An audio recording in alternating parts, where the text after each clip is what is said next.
Professional Troublemaker. By Luvvie Ajayi Jones. Introduction.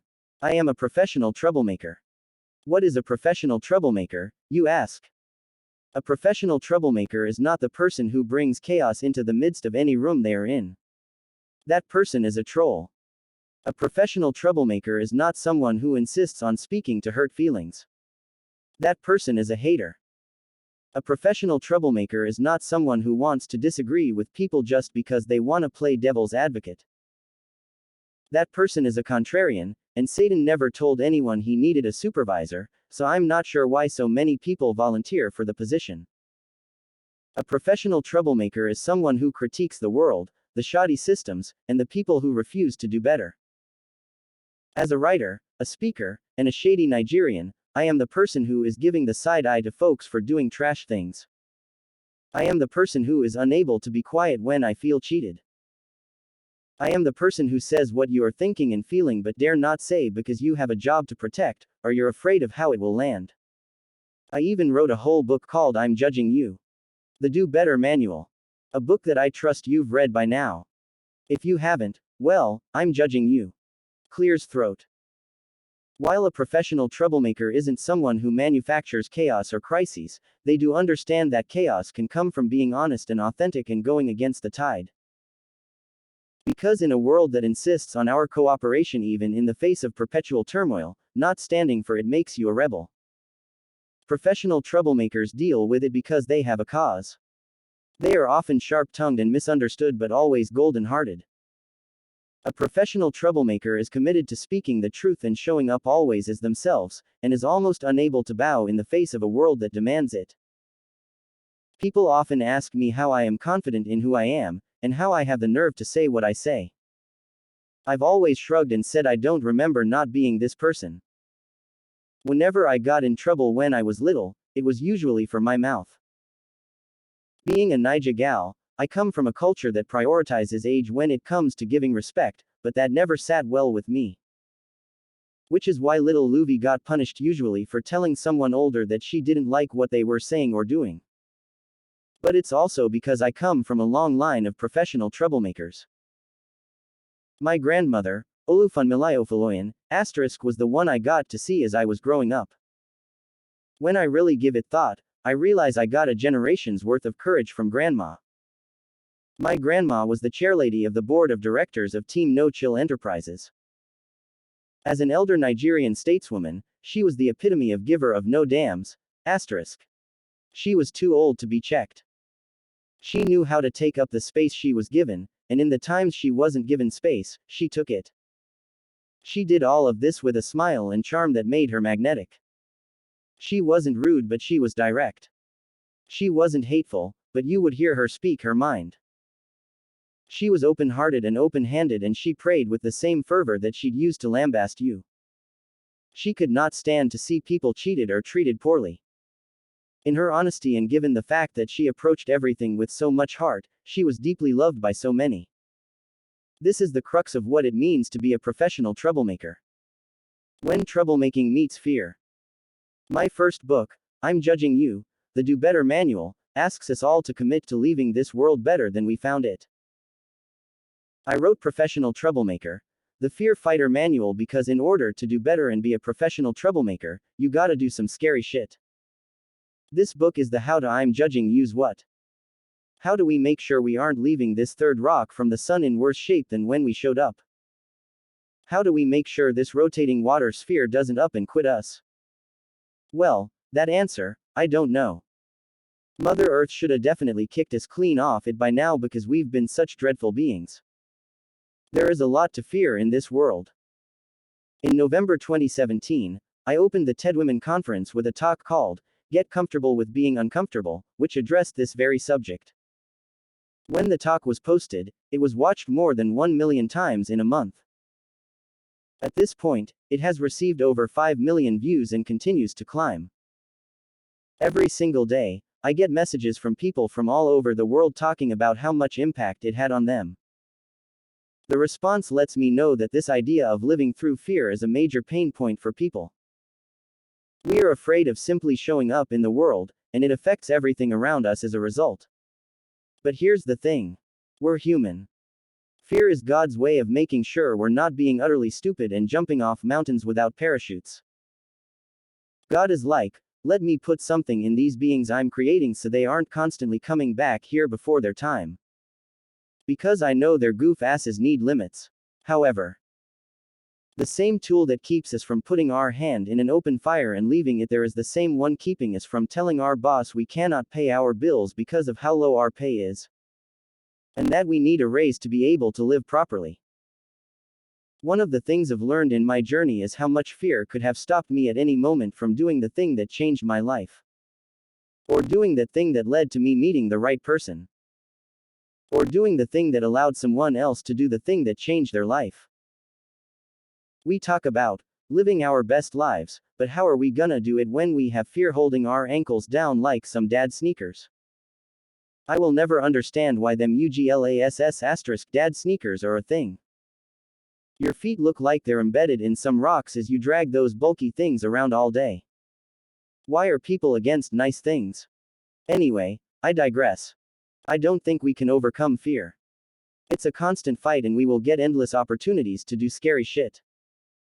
I'm not going to sit up here and say, these are the tactics to do away with fear. Some degree of fear will always remain. But even though we're constantly afraid of being burned, not everything is a volcano with molten lava to avoid. Instead, we need to stop expecting fearlessness and acknowledge that we're anxious but we aren't letting fear be our deciding factor. We have to learn to fight fear like we'd fight the hairstylist who messed up our haircut after we told them we only wanted them to cut 2 inches for a bob but they went on a trim spree and you ended up with a bowl cut. We gotta fight fear like it called our mama a bald-headed, trifling bitch. We must fight fear like it drank the last glass of orange juice but left a swig and then put it back in the fridge. Rude AF. Folks like me, who are committed to speaking truth to power, aren't doing it without fear. We aren't doing it because we are unafraid of consequences or sacrifices we are making because of it. We are doing it because we have to. We know we must still charge forward regardless. We must listen to the wisdom of Mother Maya Angelou when she said, courage is the most important of all the virtues, because without courage you can't practice any other virtue consistently. You can practice any virtue erratically, but nothing consistently without courage. For the professional troublemaker, the truth of ourselves and of the things around us is more important than the fear that stops us from pursuing it.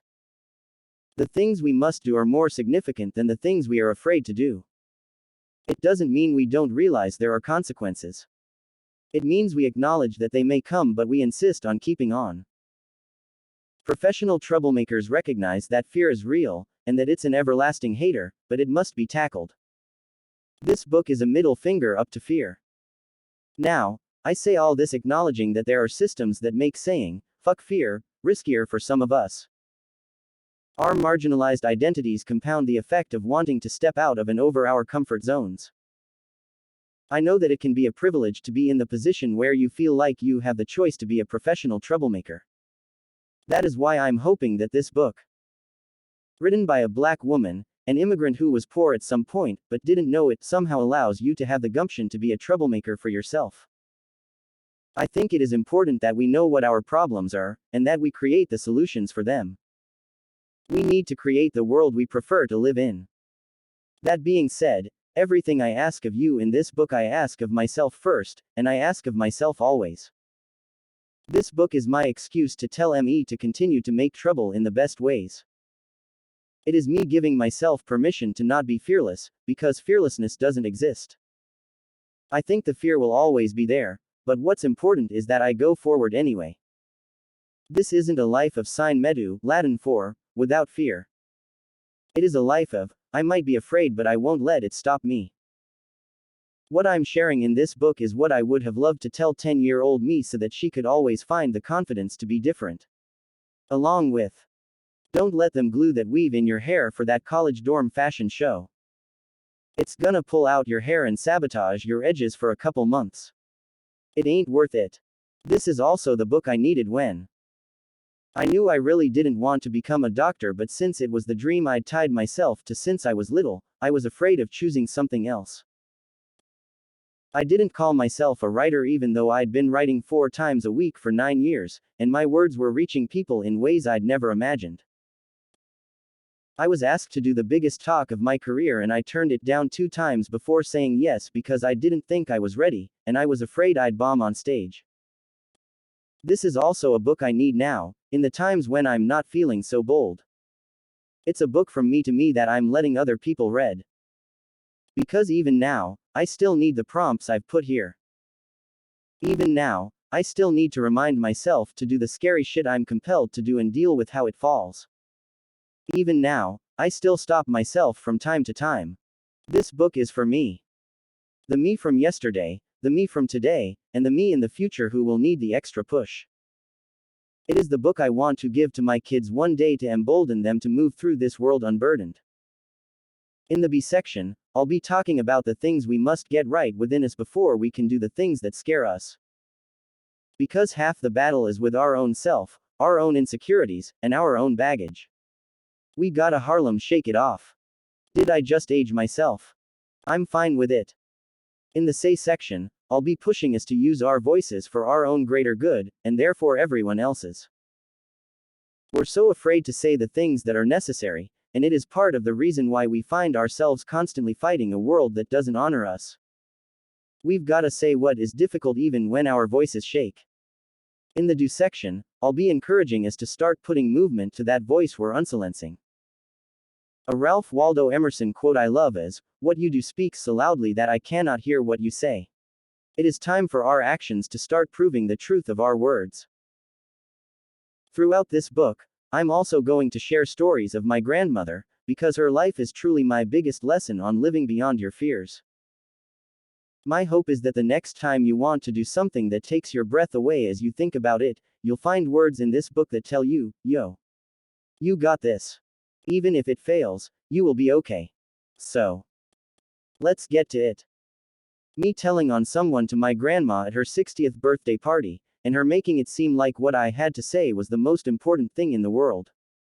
One professional troublemaker to another. B. We have to make some internal shifts if we want to fight fear, because what we think is possible is a major part of how far we can go. In the B section, we're going to talk through the work we gotta do within us, so that even when we're afraid, we're forward moving. Fear. Half the battle is with our own self, our own insecurities, and our own baggage. Luvie Ajayi Jones. 1. Know yourself. We fear our full selves. We are afraid of who we are, in all our glory and grit. We're constantly searching for that person. Or forgetting that person. Or repressing that person. Instead of standing strong in who that person is. Being fully ourselves is necessary for us because it serves as a grounding force. I find that's the case for me. There is a lot to be afraid of in this world, because, in general, things can be a wreck out there. And none of us need to be afraid of who we are in our whole personhood, because who has the time? This standing in your full self isn't about being an immovable person whose beliefs are stuck in a rock. It's not that can't nobody tell you shit, or that you're not able to admit when you're wrong. Instead, it's about having a strong sense of identity. It's about knowing you belong in this world just as much as anyone else. It's about taking up the space you earned simply by being born. One of my favorite poems is Desiderata, written by Max Ehrmann. My favorite part is, you are a child of the universe, no less than the trees and the stars, you have a right to be here. Quote. You have a right to be here. You sure in the hell do. Oddly enough, knowing this fullness of who you are doesn't make you more stubborn. Instead, it makes you more likely to grow, since you know you have a solid foundation that doesn't change even as you learn new things and new perspectives. This is a step you need to be a professional troublemaker. Because you will get in trouble. Guaranteed. What makes you realize it's worth it? This process of knowing the fullness of who you are. A lot of fear fighting and professional troublemaking is confronting things that will knock us off our square. Things that will slap us into dizziness and make us forget everything we know is real. We need solid feet, rooted in something strong, to continue to stand. Knowing ourselves is important because it provides that foundation for us. It doesn't allow anyone or anything to tell us who we are. Because when people tell us how amazing we are, that's good to absorb. But what about when someone tells us we aren't worthy? Or we don't have value? Or we don't deserve kindness and love? Or that we deserve paper cuts? To know thyself is to not take all the praise to head or take all the shaming to heart. To know ourselves is to write our values in cement even if our goals are in sand. To know thyself is to know your core, and for me, to know my core is to feel rooted in something outside myself. It is to know not only who I am but whose I am. Whose we are. Whose I am is not about belonging to someone or being beholden to people. It is about the community you are tied to that holds you accountable. It is about knowing you are part of a tribe that is greater than yourself. It is about feeling deeply connected to someone, and knowing that no matter where you go, you have a base. If we're phones, knowing whose we are is our charging station. I learned the importance of whose you are growing up. As a Yoruba girl, I am part of a tribe that prioritizes our people sometimes as much as it prioritizes an individual. Collectivism comes alive for us through the traditional oriki. What's an oriki? It is a Yoruba word that combines two words to mean praising your head mind. Ori is head, and ki is to greet or praise. An oriki is a greeting that praises you through praising your kinship and speaking life to your destiny. It is your personal hype mantra, and can be spoken or sung.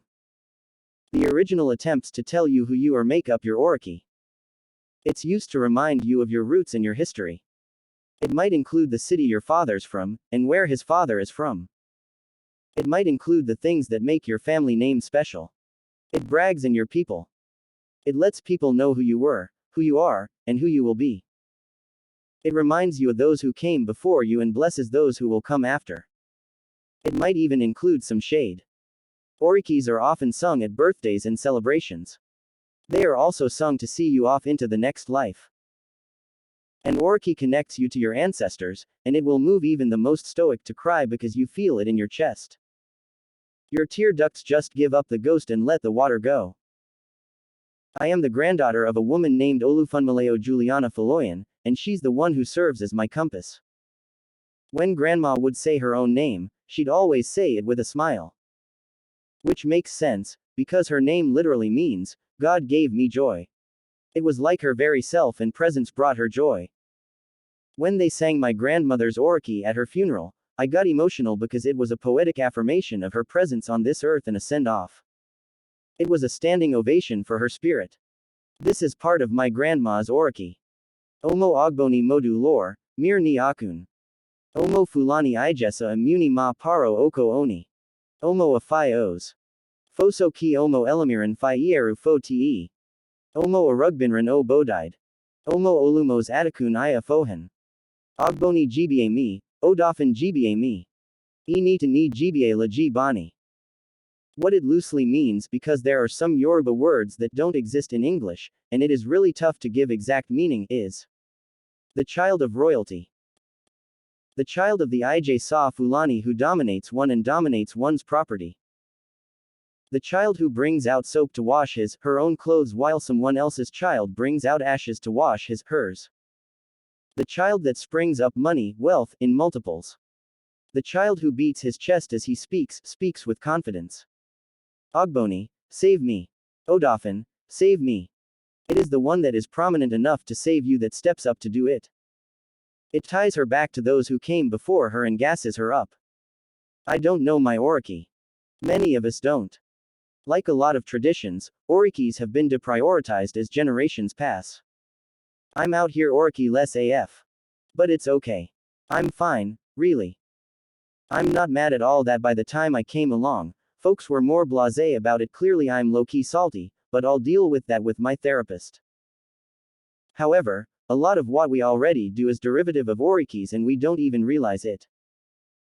The tradition of the oriki isn't just in Yorubaland, it's gone on through the diaspora.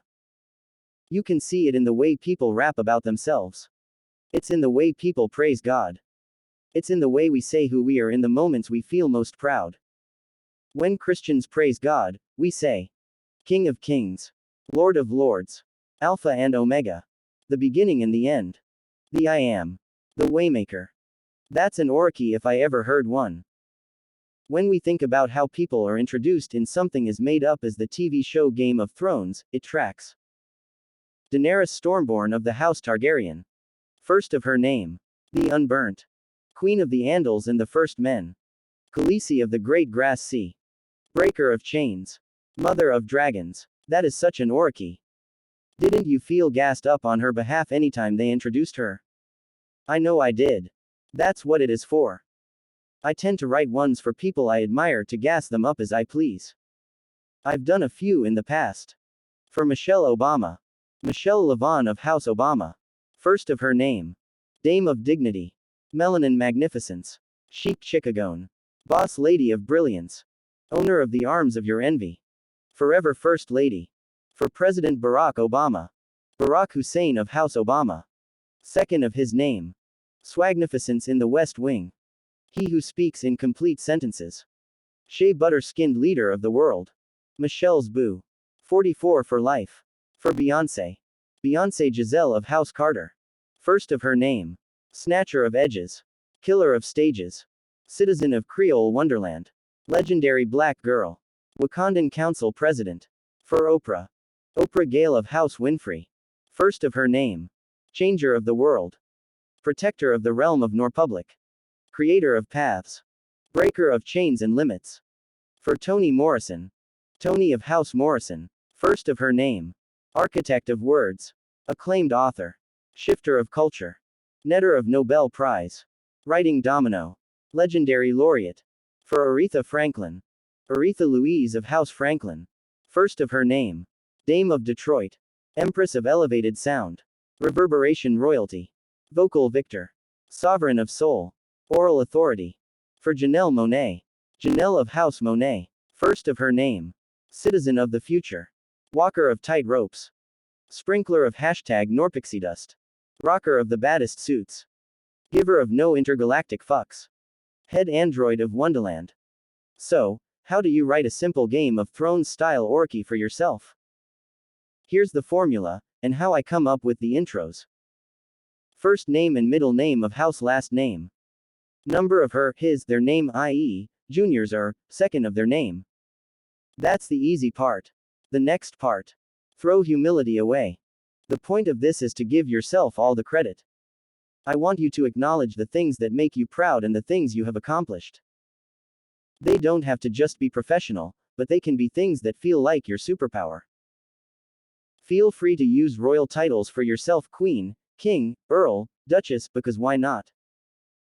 If anyone from the monarchy is reading this, sorry but not sorry for the appropriation. Get creative with your descriptors if you want. I am also a fan of throwing some alliteration in there for extra pizzazz. Noun, occupation or descriptor, of noun, thing. Luvvie of House Jones. First of her name. Assassin of the alphabet. Bestseller of books. Conqueror of copy. Dame of diction. Critic of culture. Sorceress of side eyes. Eater of jollof rice. Rocker of fierce shoes. Queen of the Jones Kingdom. Taker of stages. Nigerian noble and Kai Town creator. I could keep going, but I'll stop here. You need one of your own and I want you to write it. Now if you have the time. If not, come back to it. I know you might be thinking, but those people Luvvie mentioned are famous and extraordinary and hugely dope. I can't even measure up to that. And to that, I say, slap yourself. Right now, slap yourself. I want you to leave that kinda talk behind. Because yes, those are some amazing people, and they have achieved a lot. But so have you. By being here on this earth, you have done enough. We'll deal with imposter syndrome in a few chapters. What if you have a complicated relationship with your family members? Or you don't have any familial ties? Or you were adopted so you don't know your biological family history? For those who might not have blood ties to the people they love most, you are still part of a people who cherish you, adore you, and are glad that you are here on this earth in this space and time. To you, I send love. Not knowing the binds that tie you by blood does not preclude you from belonging to a people or a community or a tribe. If you are someone who can truly say you don't have an answer to whose you are, and this book has made it to you and these words are being heard or read by you, then you are truly someone who should laugh at fear. Cackle at it, even. Having no one is not a cause for shame here but one for pride, because it means you have moved through the world, drop kicking these obstacles by yourself. You are a warrior. Your oriki can start with army of one. You have battled life by yourself, and even though it might have bruised you and maybe almost drowned you, you made it to land. You are still here. High five yourself. Army of one. Solo soldier. Fierce warrior. Rock of Gibraltar has nothing on you. You might be reading this and saying, I'm a stay-at-home mom. I don't have professional things to put in my oriki. Well, being a mom is a whole job that you don't ever retire from, and you are constantly working overtime without pay. Trust that there are a lot of accomplishments there. Raiser of future leaders. Keeper of everyone's shit together. Master of calendar. Expert of efficiency. Queen of the last name dynasty. Everybody needs an oriki. I need you to spend this time bragging on yourself. Type this up, write it up, put it somewhere you will remember. Laminate it, even. You will need this one day, in the moments when you see the worst of yourself or you fall flat in your face. You will need this when you feel like you have failed. You know those times when you're talking in between every word, you're clapping your disbelief because someone talked to you like you're some useless nonentity. Yeah, those too. In those times, you can read your oriki and remind yourself who you be, yes, who you be. After you calm down, or to even help you calm down, I want you to have this thing handy, to bring you back to the reality of how dope you are. Cool. Cool. WHO we are. Beyond knowing whose we are, there's knowing WHO we are. Outside of our connections to anyone else, we have to know what is important. People often talk about searching for themselves and my simple ass be like, where did you go? But that's me being basic. I know that all too often, we swallow back our impulses, needs, and wants so much that we forget what they tasted like. We lose the appetite to be ourselves because it's been insulted, beaten, trampled, punished, abused, and made fun of out of us. We look up one day and realize we've been performing who we are for so long that we have lost the map. This uphill battle is no fault of our own. And it is by design that we swallow who we are to fit in. I am always taken aback when people ask me how I am so confident. I am confident because I am constantly doing work to ensure that I do not lose sight of me, so I never have to go looking for me. When we are sure-footed in who we are, we always have something to come back to. When we know what defines us is not any job or thing we own or professional title we carry, it makes us less likely to lose our way if we lose any of those things. If I feel like I might want to lose sight of me or fade, I ask myself the following questions, and then I write the answers down. My fairy godmother, she doesn't know I've claimed her. Oprah often talks about what we know to be true. Well, these questions have given me clarity to figure that out. What do you hold dear? This is what is important to you. Is it family? Is it friends? Is it not losing your edges even though they're weak and wearing a knitted cap that isn't properly lined in the winter might cause your hairline to fall 1 inch backward? What are your core values? Our core values are what we stand for and what guide us. Mine are honesty. This is one of my top values, partly because I'm a bad liar and have a terrible poker face. But mostly because I want to feel trusted by those who know me. It's important that I am one less person others need to doubt. Authenticity. I am who I am, no matter where I am or who I'm with. Authenticity is close to the honesty core value because it insists that I be honest about myself and how I show up. It doesn't mean I am the same all the time, but it means if I'm quiet, it's because I am allowing myself to observe in the moment. If I'm partying and being the life of the party, in the time I am feeling boisterous. Benevolence. I think it's important to be kind, and being generous with the things we have is a major part of that, whether it's knowledge or time or money or energy. It means we are less selfish about our lives and think about what we can constantly give to the collective for the greater good. Shea butter. Yes, shea butter is a core value because I think we'd all be better if we were more moisturized. Get some good body butter in your life and watch your life change. You wake up without rustling your sheets with your extreme ash. What brings you joy? What makes your heart smile? Helping people by telling them what I know brings me joy. Having people tell me something I did or said made an impact on them melts my heart. Yes, there's a Captain Save a Planet complex there, but I'm working that out with my therapist. Even in your worst day, what makes you amazing? At a time when you aren't in the mood to be the best you, what still makes you incredible, just as you are? What is worth fighting for, even if your arms are too short to box with God? Let's say you know your uppercut is weak and your jab is rubbish. What will make you lace up your gloves anyway? What do you think you will make the no violence exception for? I know I can't fight worth a damn, so I gotta be clear on what will push me to fight if necessary. For me, it's seeing someone who doesn't deserve it be abused or rendered defenseless or voiceless. What do you want them to say when they're lowering you into the ground? When it is my time to leave this earth, I want people to say, the world was better because she was here. I also want to make sure whoever tries to act like they want to jump in with me because they're auditioning for Best Mourner of the World, y'all tell them to sit their ass down because this ain't the time for them to be attention whores. I'll be giving them a fierce side eye from beyond. All of these questions are things I ask and continue to ask myself, because when I've written the answers down and I go over them, they are the best memento of me. They are my life mission statement. They are my atlas when I find myself off course after a tough encounter or meeting or date or day. I look at it when I realize that I, and everyone else, seem to have forgotten who the hell I am. I sure felt it multiple times during wedding planning. Your life mission statement. Write your own life mission statement, your compass. Here's the template. Fill this out. What's your name? Who are you proud to be related to? Even in your worst day, what makes you amazing? Who do you hold dear? What do you cherish? What are your core values? What do they mean? What brings you joy?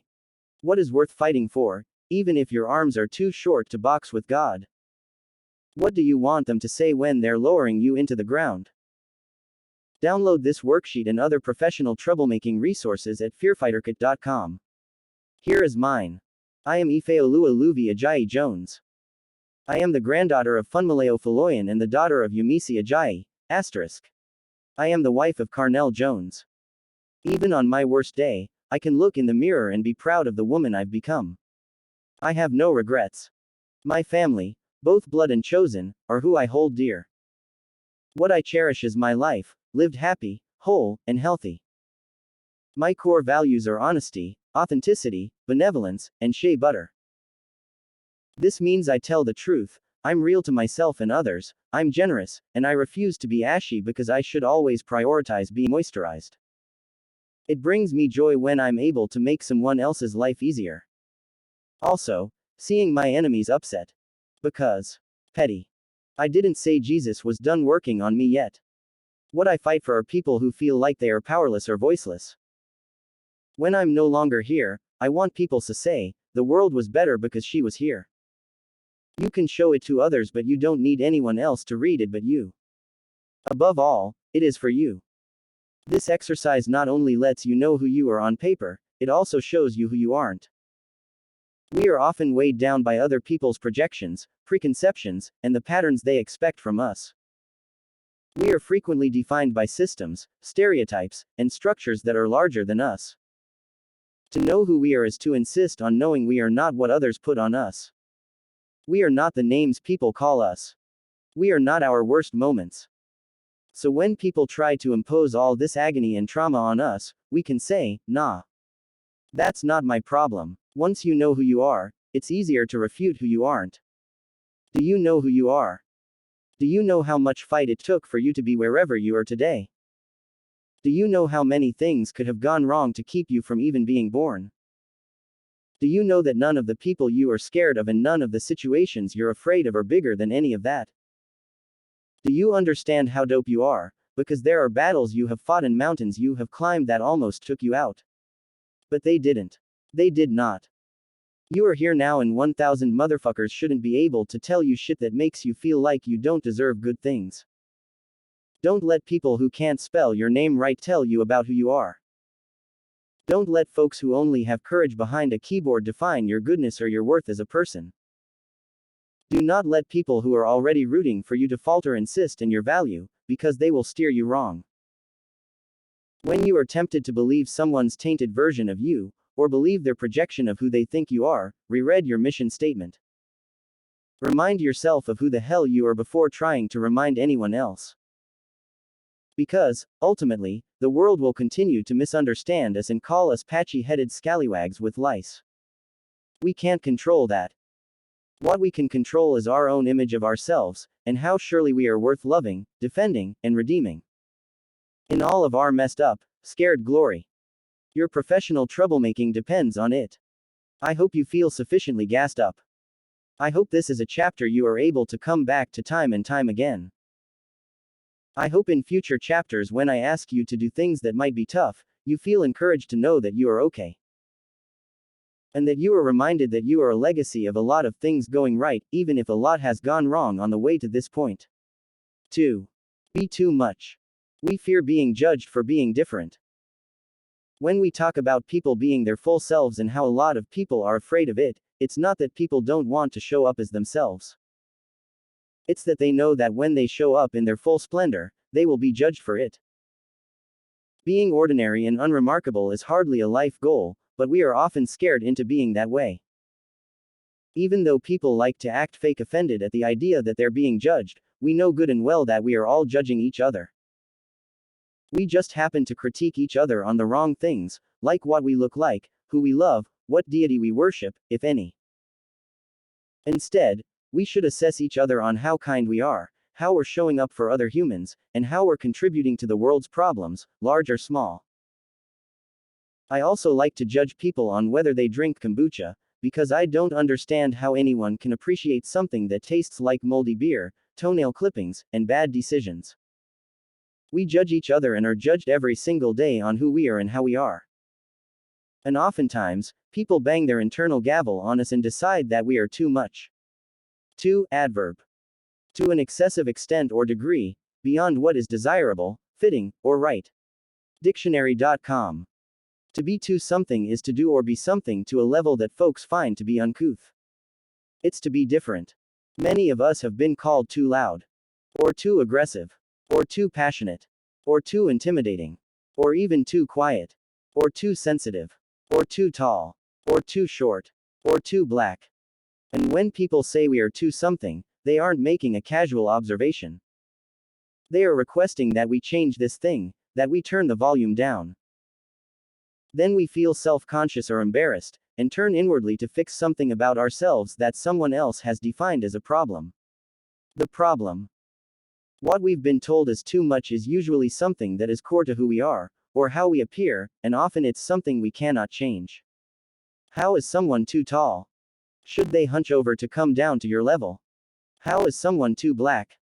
Should they peel their skin off their body to have less melanin? I don't understand the gall that leads people to make some of these judgments. Unfortunately, we internalize these critiques and it leads to us worrying about being different in any way. As a black woman who is opinionated, straightforward, and unapologetic about it, I am secretary of Team Too Much. I even bring the kettle corn to our monthly meetings. I've been considered aggressive or loud or angry for simply being direct. Black women are often on the receiving end of the too loud, too brash, too aggressive notions, because our very being has become synonymous with too much. I'm convinced it's because people see the divine in us and it is too bright for them to deal with. Meanwhile, they better put their shades on and deal with all this noir pixie dust. Asterisk. I especially balk at too aggressive. When someone says that, did they see us randomly walk up to someone on the street and punch them in the mouth? Did we push someone into a wall for no reason? Did we cuss a nun out? Or is it that we didn't put enough eager exclamation points or emojis in the emails we sent a colleague? Did we ask for what we wanted in straightforward terms? How are we being aggressive? What have we done to earn the title? At least let me earn whatever you accuse me of. Being accused of too muchness is to be told to take up less space. Being too much is to be excessive. How do you combat that? By being less than you are. And that concept feels like nothing other than self-betrayal. The inverse of too much is too little. I'd rather be too big than too small any day. Can you imagine if someone walked up to you and said to your face, "I need you to be less"? You'd clutch your pearls and be offended. But that is what they're saying when they say you're too much, they're just saying it in a less accusing and more shaming manner, so you take it to heart. You internalize and absorb it and commit to changing yourself. All for what? For the whims of people who are more fickle than a ripening avocado. Seriously, how are avocados okay when you go to bed, and then you wake up to something that looks like a kiwi? Wonders shall never cease. Who we are should not be beholden to the moods of the people we are around, their insecurities, or their projections. Because when someone says you are too much, it is more of a statement on them than it is in you. You are too black for that white-ass person. Your melanatedness is blinding to the caucasity. You are too tall for that short-ass person. Your height makes their neck hurt, but what's that gotta do with you? You are too aggressive for that complacent-ass person. Your passion irritates their inactivity. You are too quiet for that disruptive-ass person. Your calm makes them agitated. You are too big for that small-ass space. Your vastness chokes their insignificance. In all of these, your job is not to stop being this person you are accused of being. You aren't supposed to constantly shape-shift to make those around you feel better about their own insecurities or failures. Your job is not to chameleon your way through life to the point where you forget what your true colors are. If you are too big, then it's a reflection that the place you're in is too small for you. It isn't your job to get smaller to fit there, but to find a place that is bigger than you so you can take up all the space you want and grow infinitely. Any place that demands you shrink is a place that will suffocate your spirit and leave you gasping for air. Who wins? Not you. Not anyone, really, because the version of you that they will get is the diet, fake sugar, stevia version that probably has a bad aftertaste. They might think that's a great version because you're so dope that even you at half capacity is more on point than you expect. But they don't get the you who is free to show up and be your best, because you are spending time trying to be representative of whatever they think is palatable. And that constant shrinking and dwindling is how giants get locked in cages. You don't belong in a cage simply because it's where others want you to be. My grandmother was the queen mother of Team Too Much International Association of Extra People. Being too much was woven into her spirit.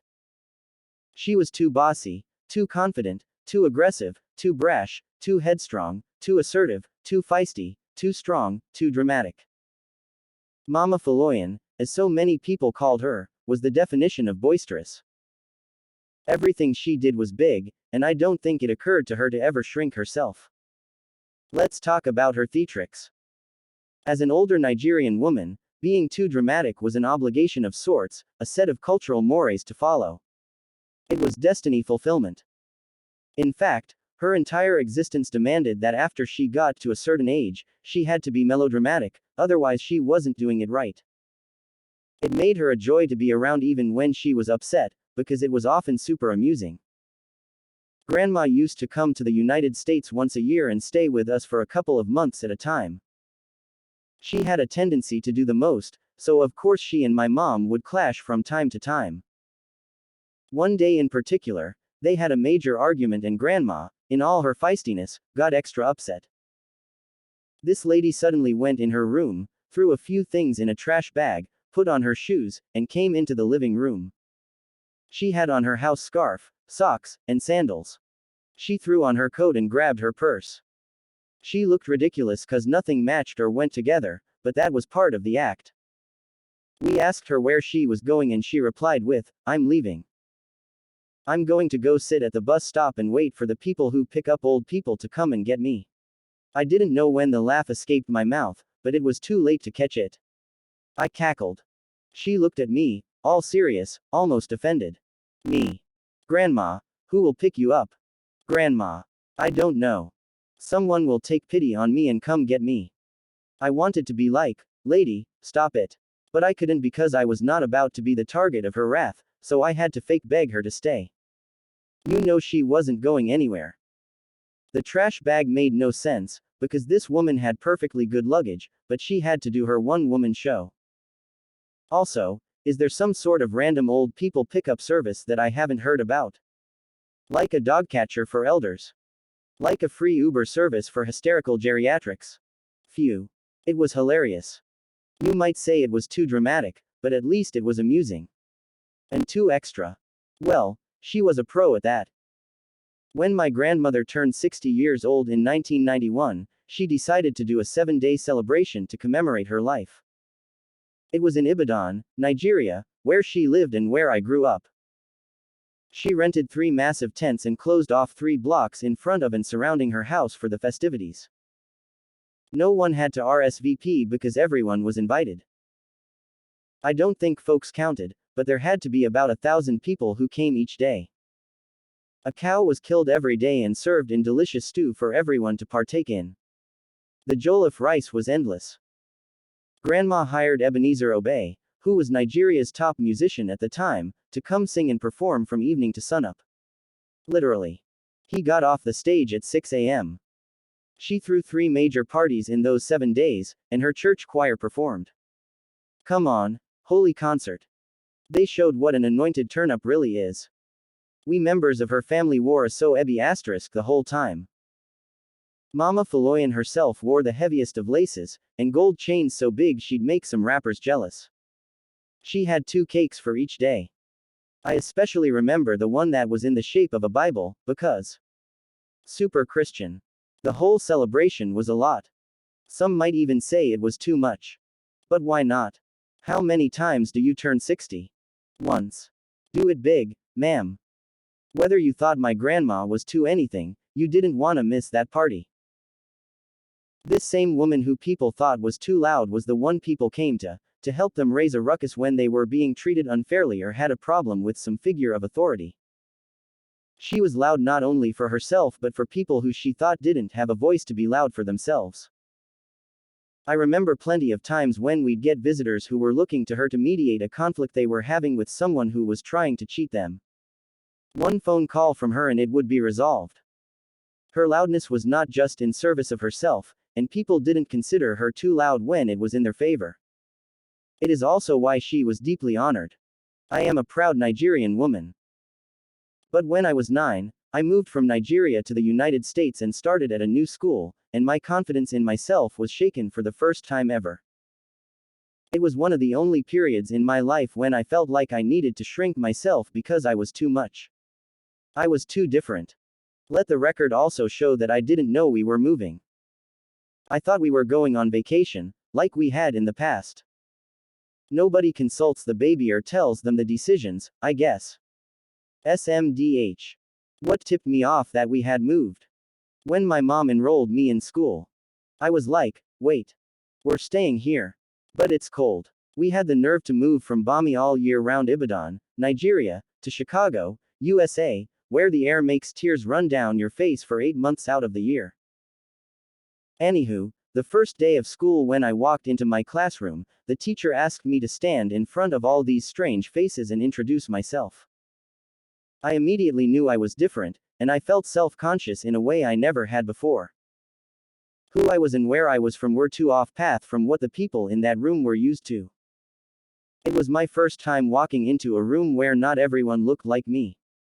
I was sure of nothing. Even the question, "What's your name?" felt like a trap. The answer was Luvvie Ajayi, asterisk but right then and there. 9-year-old me knew that the kids, and the teacher herself, wouldn't pronounce it properly, and they'd make it heavy on their tongues, like it was a burden. My name felt like it was too much. It was too foreign. It was too Nigerian. It was too strange. And it wouldn't do. I wasn't ashamed, because I am truly proud of my name and love it. But I felt like I needed to protect what is a sacred part of me. So in the 3 seconds after I was asked, I decided to introduce myself as Lovette instead. It was a nickname that one of my aunts would call me from time to time. Because Ifeoluwa means, God's love. Opening parenthesis. Lovette became Luvvie in college. Every time afterward, when teachers looked at my original first name on their roll call list and frowned or said, "Phew, okay this one is hard," my decision was affirmed. They also butchered Ajayi, which is not even a tongue twister but is often turned into one. The message I kept getting was, "This thing about you makes us uncomfortable." As a Niger girl, I knew the way I spoke was also too strange. The fact that I called a pen, biro, and cookies, biscuits, weren't my only clues. The first time someone called me an African booty scratcher because of how I spoke, I said to myself, oh chick. We gotta lose this accent quick, fast, and in a hurry. So I talked less and listened more to how my classmates spoke. By the time I started high school, I had lost most of the telltale sign that I was new. My Nigerian accent. The one thing I didn't let go of was my food. I still brought jollof rice for lunch. I had briefly tried sandwiches, but I'd be craving spices by the end of lunchtime. So there were times I'd sit in the corner as far from my classmates as possible. To avoid the questions of, what is that smell? And, what are you eating? I beg, face your front and let me enjoy my food in peace. My heritage, my name, and my mother tongue made me feel too different. And as teenagers, being too distinct from your peers was not cool, so I did my best to not be too Nigerian. Then I got to college, where the best learnings are outside the classroom. It was at the University of Illinois where I reclaimed my Nigerianness. It was there that I met others with stories like mine, who also went by new names to keep theirs from being butchered. It was there that I realized that my perspective, which is very much informed by my culture, was one of my superpowers. It was there that I started the blog that led to the life I live now. It is where I stopped hiding the fact that I love switching back and forth between my mother tongue and English, even in a room full of non-Yorubas. Who I am in the world today is an unapologetically Nigerian American, Chicagoan, black woman. As I inhabit all these identities and seamlessly move through them, that thing that was too much about me is a major factor in my success. My humor and writing style are tied to all these parts of me. I hope that a young black girl or an immigrant who finds themselves in strange lands can see me and know they are not too much of who they are. I hope they know they too can let their tongue take them back to their roots without shame. I hope they know their name isn't too distinct. I hope they know they can thrive and build a life that they want, being exactly who they are at their core, even as they come to school smelling like stockfish. I do not want us to allow people to squelch our too muchness. Beyoncé is someone who people frequently say is too much. Her Sasha fierceness. Her love of glittery onesies. Her out-of-this-world performances. Sometimes people get offended at how she dares to be so big, but it's clear she knows that ain't her business. Her job is to take up all the space she wants when she wants, and it has made her a living icon. It pays off because that is what has allowed her to be the greatest entertainer alive. After her historic Coachella performance, she cemented the title. She then stamped it after her incredible visual album Black is King. Living icon. If you disagree, argue with your step-niece. This is my book and it's the truth. Loop. I think about how Oprah Winfrey is constantly accused of being too much for appearing on the cover of O, the Oprah magazine every single month for 20 years. To run a successful magazine is no small feat, but to do it for 2 decades is the stuff of legends. Thank God she hasn't let people talk her out of what she's known to work. Michelle Obama's book tour for Becoming was in arenas. People thought that was too much too. Meanwhile, our Forever Flotus was making a whole documentary in those sold-out appearances. The book became a worldwide bestseller. The vision. The boldness. The guts. I'm so here for all of it. Imagine if any of these women allowed people to convince them that what they wanted or who they were was too much. The brilliance we would all be cheated out of would create a vacuum. Shout out to those of us who've been told we are too talkative. Or too mouthy. Some of us are now able to get paid good money for that as professional speakers. Some of us put the words we have in our heads on paper and write books that allow us to help our parents retire. Amen. Our too muchness can really be beneficial. All it takes is time, opportunity, and prowess. Whatever it is that people think we are too much of comes in handy when it benefits others. However, when it stops being of service to folks' lives and starts making them uncomfortable, that is when it becomes something we should stop. This reaction tells me our too muchness is clearly useful. That thing that we are too much of is our superpower, and we should wield it with pride. The person who is considered too sensitive is probably someone with a high emotional IQ. They're in tune with how people are feeling, allowing them to detect when a situation will have emotional consequences. They're often really thoughtful about how they speak to other people, and they are the calm in storms. On trips, they're the ones who help mediate fights when everyone gets on each other's nerves. The person who is too uptight is probably the one who is great at organizing the group trip. They'll make sure when everyone lands, they'll have transportation to the hotel. They will also make sure the itinerary is set and ready to go. That type of ness is extra useful for a project manager. The person who is too turned is the one you end up on adventures with on the trip. Their spontaneous spirit means you will be sure to get into some fun shenanigans that you will never forget. We'll just hope you all don't get arrested while in a foreign country. You might be wondering, what if people are right if they say I am too something? How do I know I'm not ignoring valid critique? Good questions. I ask myself a few questions when it comes to determining what we should consider credible and what we should consider compost. Is this thing hindering my personal growth? Is this thing harming someone else? Is this critique coming from someone who loves and respects me? If the answer to all three is no, then wipe your shoulders off, pick your head up, and keep it moving. Otherwise, let's dig deeper on those questions. Is this thing hindering my personal growth? The thing that people are saying you are too much of, does it hinder your personal growth? When the thing actively makes us behave in ways that are contrary to our core values and incongruent with the person we wrote about in our mission statements, it is worth taking seriously. I cannot say I hold benevolence in high regard and then be stingy with my money and time on a regular basis. If I have $100 in my pocket, see someone who is experiencing homelessness and asking for money, and all I reach for are 3 pennies I find at the bottom of my purse, then I am not honoring who I said I was. Then I am probably being too stingy. Am I being too brash and stern and rigid? Well, do I refuse to evolve my thoughts and ideas because I maintain that my way is the only right way? That can be an obstacle to getting better at humaning. This probably also means people think of me as an immovable person, which means I'm likely to end up with fewer challengers and more yes people. That is how people become unchecked terrors. Maybe I'm too loud, therefore not encouraging others to be heard in a room I'm in, ensuring my voice is the only one that is being amplified, and not allowing a diversity of ideas to be represented. In those moments, we don't need to stop ourselves or think our ideas aren't necessary. But we can remind ourselves to step back. We can be intentional in knowing when to prioritize the collective voice instead of our individual one. Is this thing harming someone else? Is the thing that I am being critiqued about emotionally, mentally, or physically detrimental to someone else? If so, then yes, I should chill and go work on myself.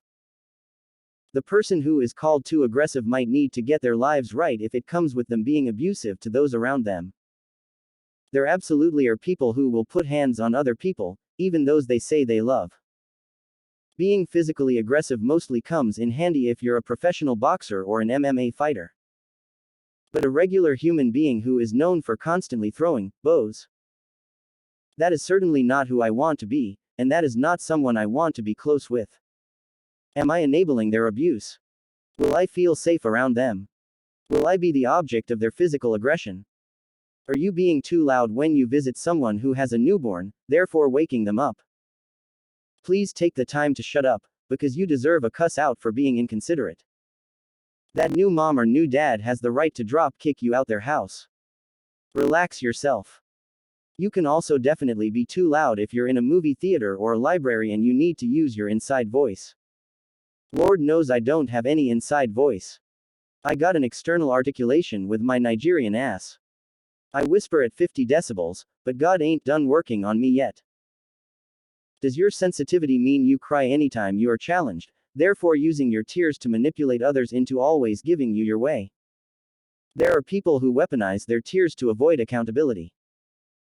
That's not sensitivity but manipulation, and it can breed a lot of resentment in your relationships, both platonic and romantic, because people feel like you invalidate their feelings. That's harmful because it says that they do not matter. Frankly, sometimes when white women cry, it can literally put black people in jeopardy. Picture it. A white woman feels challenged or uncomfortable about something a black person said or did. Instead of using her words, she cries. Instantly, No matter what the initial catalyst of the situation is, she ends up being appeased, pacified, and pampered.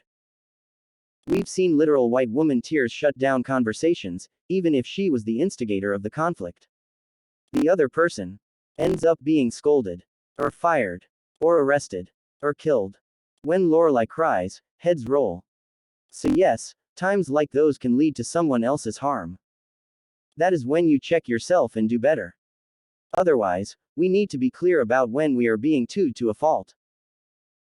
If whatever you are being accused of is not somehow infringing on somebody else's rights or silencing somebody who has less social access than you, then what is the real accusation? We've all been in rooms with really loud dudes who won't use the shut the fuck up coupon code, and what they do is create disarray with no purpose. But when people accuse you of being loud, is it in the moment when you are trying to make the room better? Is it in the times when you are speaking for somebody who doesn't have a voice? Is it at the times when people would prefer that you not shake the table? In those instances, you aren't being too loud. What you are being is too inconvenient for that room. You've made that room uncomfortable. Is this critique coming from someone who loves and respects me? If the too much is coming from someone you aren't sure has your best interests at heart or who has been hypercritical of you in the past, then it might not be something you should internalize. I surround myself with people I trust and love and who aren't afraid to pull my card.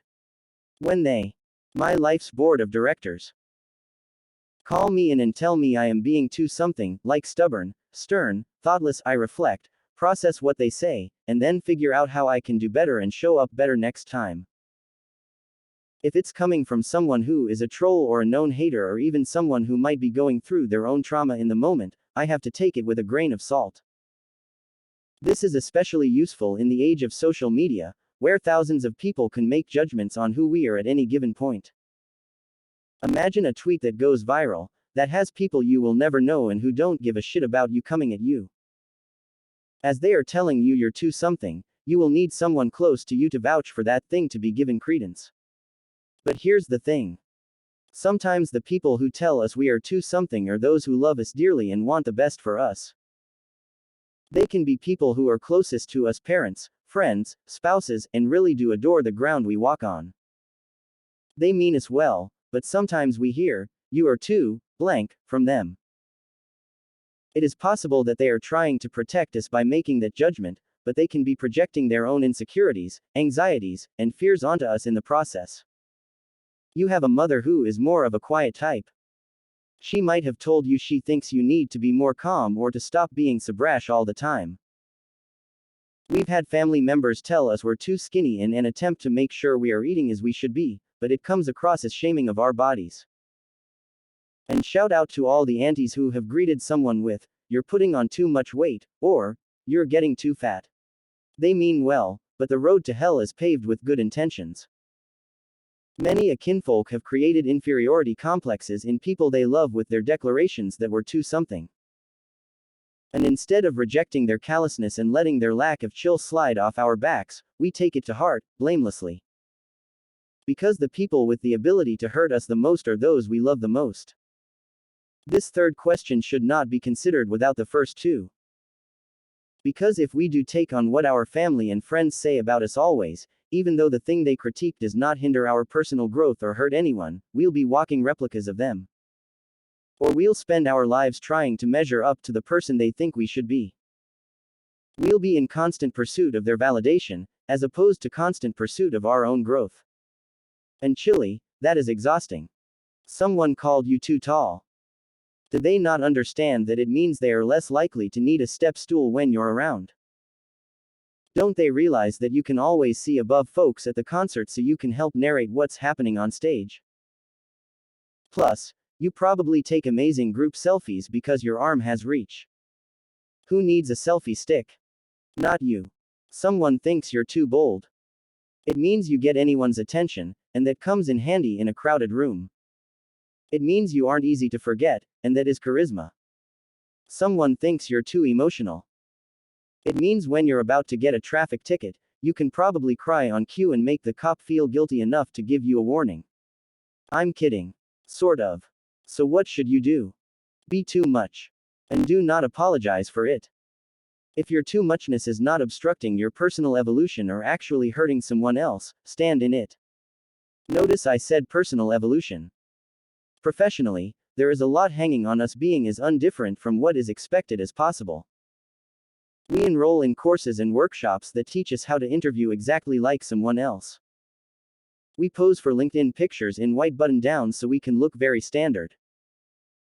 If you like leopard as a neutral, you're told not to walk into an office wearing that because it's too odd for a business environment. You like red suits. Nah, we want gray or blue because red is too bold. You want to show your enthusiasm and take charge. You're told to chill, so you can be more of a team player. We are taught that being too different is not welcome, so basing ourselves and our barometer on our worthiness in our professional worlds will lead us astray time and time again. At work, we encounter a lot of people with a lot of feelings. Oftentimes, you are doing your job and the job of babysitting other adults' feelings, without getting paid overtime for the emotional labor. That in itself is how a great deal of people get convinced that they are too much. They are showing up to work in full technicolor when the business model is all grayscale. If we base whether we are too much on our jobs, we will forever be too much. I want to take the time to give kudos to those of you who are working and thriving in corporate environments. Those of you who have to go to work and talk to your coworkers in compliment sandwiches so they don't feel like you're being too aggressive. Those of you who learn to bite your tongue even when you wanted to tell that douchebag in the cubicle next to you to go straight to hell. Shout out to the ones who know their boss is incompetent, yet manage to get work done in spite of them. You have to do your job and theirs, and perform the politics. I see you. I salute you. I pay my respects to you. I think about the black women who have to show up to work after busting their ass to do amazing work. In spite of coworkers with fragile egos who reported them to HR for being too blank. I see you. Woman who knows she's smarter than everyone in that meeting but has to nod and smile so she isn't considered aggressive. I see you. Person who shows up with straightened hair so she won't be considered too black for a place that says they value diversity but the only other person of color is the admin at the front desk. You might have to do what you gotta do to keep these checks coming until you can find a place where you don't have to wear these types of masks, and I got nothing but respect for it. To everyone who has been told they are too much, that they are excessive in some way and made to feel like their extraness means they aren't enough, I see you. I feel you. I am you. So what do? I insist on being me. The totality of me. And then I add some extra me-ness. Sometimes I add some extra ME seasoning on myself when I step into a room. Because I want people to get used to looking at someone walking in, maybe not in a package they expect, doing good work, and being excellent. I am often invited to speak at conferences or internally at Fortune 100s, and when I ask what the dress code is, I'm usually told business casual is safest. And check it. I love blazers and Oxfords and wing tips. 40% of the time, I dress like an old white man from Maine who owns a yacht. My closet is full of the finest in preppy clothes. However, there are times when I will shirk the dress code and defy it on purpose for the sake of being too different. Why? So people know that we belong, in all our forms, in whatever uniform we show up in. Once, when I arrived at a tech conference I was hosting, the room was full of Chads and Everetts, white nerdy dudes. I was one of 2 black people in the room. I showed up the next day wearing a shirt that had Lionel Richie on it, with the words, "Hello, is it me you're looking for?" Because the MC they expected probably wasn't me, but there I was anyway. Take that, take that, take that. I acknowledge that not everyone has the social or professional privilege to always be a rebel with a cause.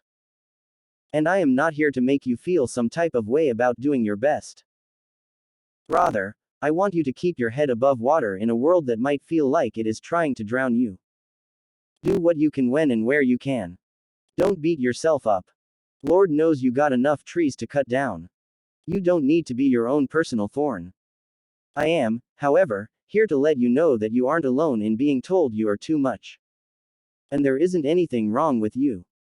I am encouraging you to examine the times you have downplayed yourself for the comfort of others. I want you to reflect on the times you have been made to feel like you do not belong or you do not measure up or your presence is somehow a nuisance because you are a highlighter in a sea of pencils. You will always be too much for somebody. You wanna be smaller. Sure, you can try. Some people will still consider your attempt not good enough. You turned your 10 down to an 8 when they were looking for a 4. Why even try? Just give them the full 10. We can bend ourselves till we break trying to conform. And I promise you there will still be someone who is not satisfied. Your too muchness is a superpower, and haters don't wanna see you don your cape. So what do? Be so much. Be the full totality of you. Add some extra to the you-ness. Be too much because no matter what you do and how hard you try, someone somewhere will still think you are too something. You #Minuswell might as well give them real reason to think so. Be the you-est you that ever you'd.